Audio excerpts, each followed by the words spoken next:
The boys were out here the other day and Jai saw one of the guinea fowls sitting in the bush, so he came over to investigate and he found a guinea fowl egg. He brought it inside and I said, let's put it back just in case, but then I was worried that maybe the guinea fowl would be spooked off her nest. But when Paul was down here today, he found that there is still a nest and we have 3 guinea fowl egg in it.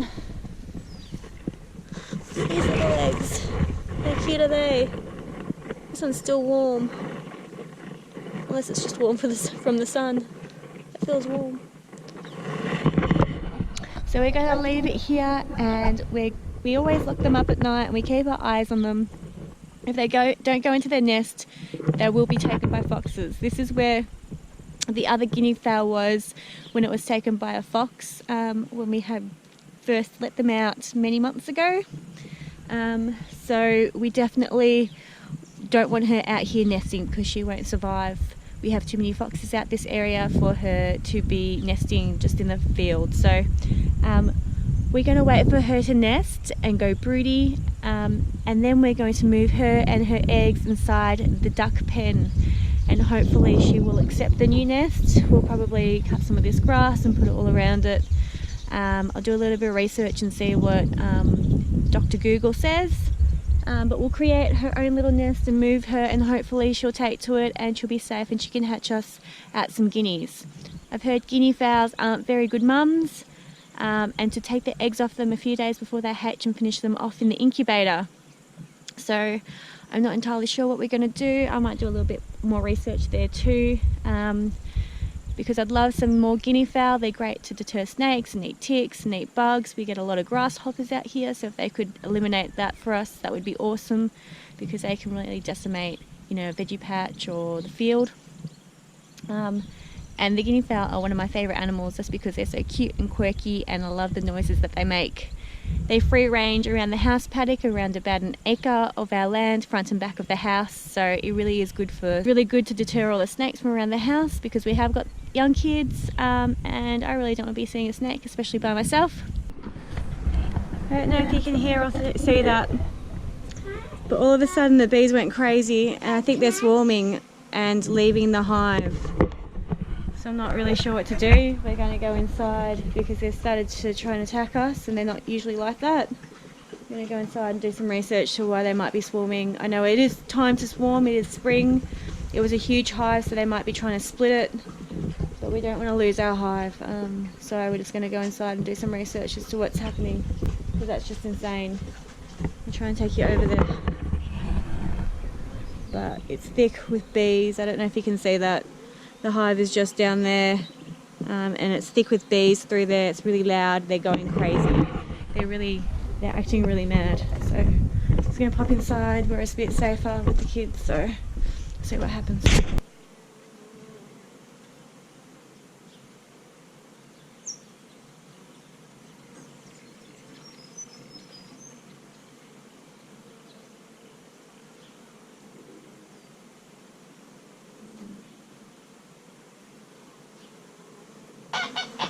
Wow, seems like they've swarmed.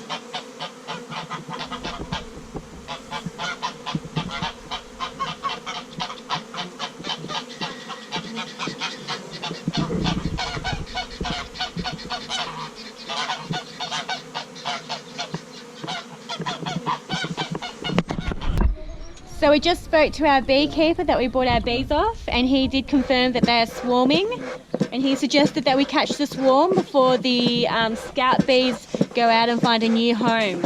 So we've quickly made a new box for them, and I'm just lighting the smoker so we can collect the bees. So this is a temporary box that we've got just to collect the swarm, and then we'll put some frames on top in 12 hours.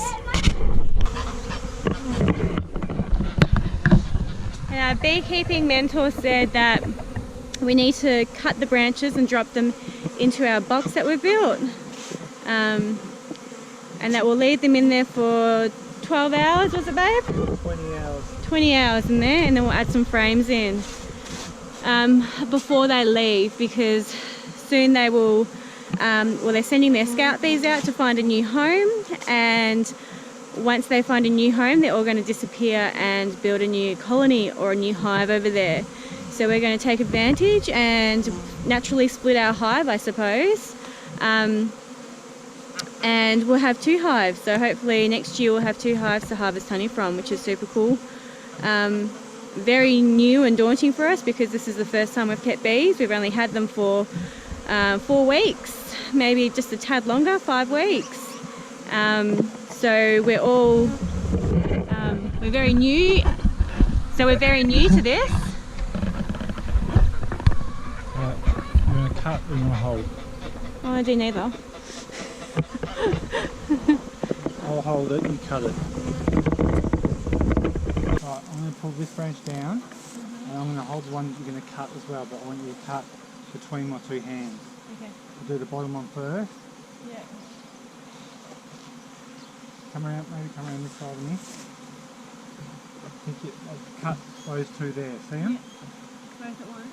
Yeah. Why? Because I don't know which one they're attached to.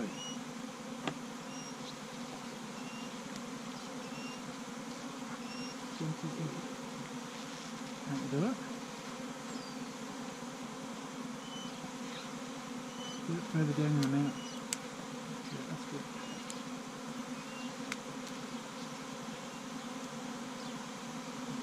And that little one above me, above my knuckle? Yep. And it's still attached somewhere. This little one above? This? Yep. Just not want to jerk it. Alright. I really need to get the second one and do them both at once. You reckon I can just put it in and then let it go the second one? So Paul's got the hive at the moment, or one of the swarms. So it's really hard to camera at the moment. Right, You're going to gently put it in the box. Won't they leave though if there's a hole down the bottom? I don't know. I don't know if I was meant to plug that up first or... You're like when we moved the hive.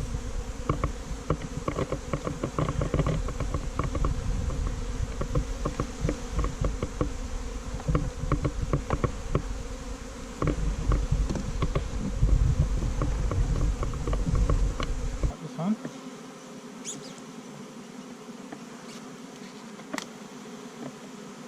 And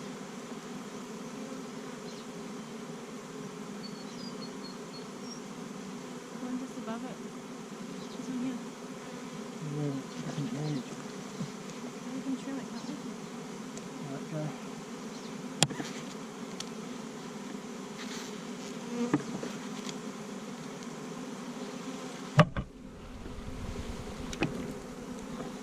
Okay, here.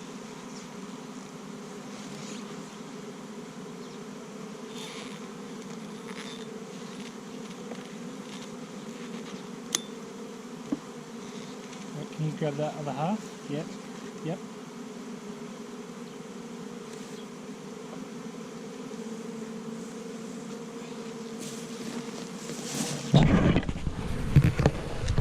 Oh wow.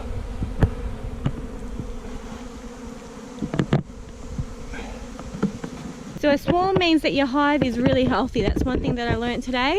So while it's really sad that our hive split and that they've eaten a heap of honey to facilitate the swarm, it means that our bees are doing really well and they're really healthy. So out of that negative, there is a positive.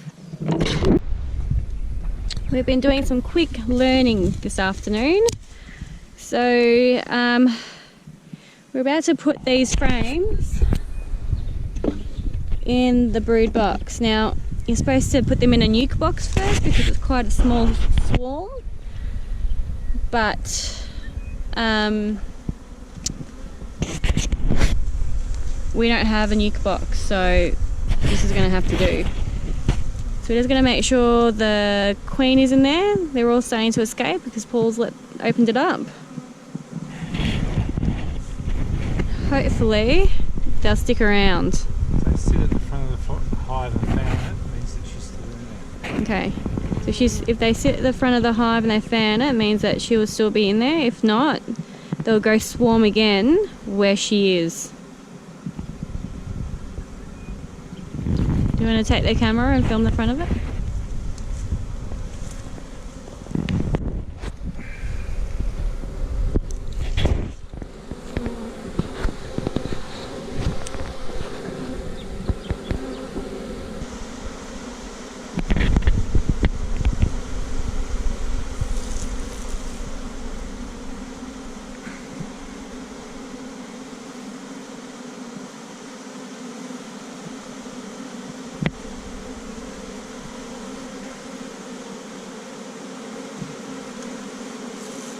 They are fanning, so the queen must be in here. I'd say so, because I read one of them that she's normally in the middle. Okay.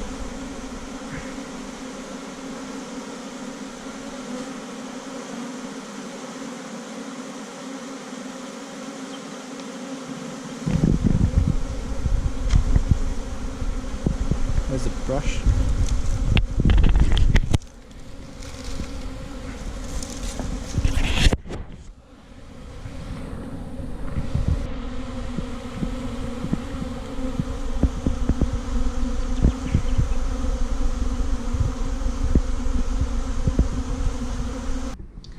So Paul popped out to the bees just before sunset, and it looks like they may have swarmed again. So I'm really hoping they didn't.